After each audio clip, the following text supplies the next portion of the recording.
বৃষ্টির দিনে খিচুড়ি খেতে অনেক মজা লাগে আর তার সাথে কাঁথা গায়ে দিয়ে ঘুমাতেও ভালো লাগে। আসসালামু আলাইকুম, সবাই কেমন আছেন? আশা করি সবাই ভালো আছেন। আমি আজকে খিচুড়ি রান্না করতে চলে এলাম। তো আমি পেঁয়াজ মরিচ কড়াইয়ে দিয়েছিলাম, সাথে কিছু মশলাপাতি রসুন ইত্যাদি দিয়ে দিয়েছি। আপনারা আপনাদের পরিমাপ মতো দিয়ে দিন।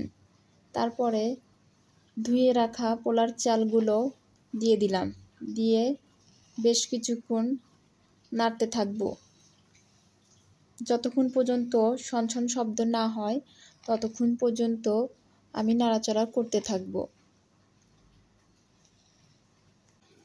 এরপর আমি লবণ, হলুদ গুঁড়ো, মরিচ গুঁড়ো, বাটা ঘষা ইত্যাদি দিয়ে দেব। দিয়ে আবার নাড়াচাড়া করে কিছুক্ষণ নাড়াচাড়া করতে থাকব। এরপর আমি কড়াইয়ে পানি দিয়ে দেব। পানি দিয়ে আবার একটু বলক আসা পর্যন্ত একটু নাড়াচাড়া করতে থাকব। তারপরে গরুর মাংস রান্না করেছি, এগুলো একটু জাল করতে দিলাম। দিয়ে নাড়াচাড়া করে আমি 7 থেকে 8টা মাংসগুলো খিচুড়ির ভিতরে দিয়ে দিলাম,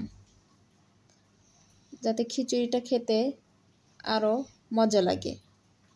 এরপর আমি নাড়াচাড়া করে আমি আবার চেক করতেছিলাম হয়েছে কি না। তো ইতিমধ্যে আমার খিচুড়ি রান্না শেষের দিকে। এরপর আমি প্লেটে উঠিয়ে নিলাম। তারপরে সাথে পেঁয়াজ, মরিচ, লেবু ইত্যাদি মাংস এগুলো তুলে খাওয়ার প্রস্তুতি নিলাম।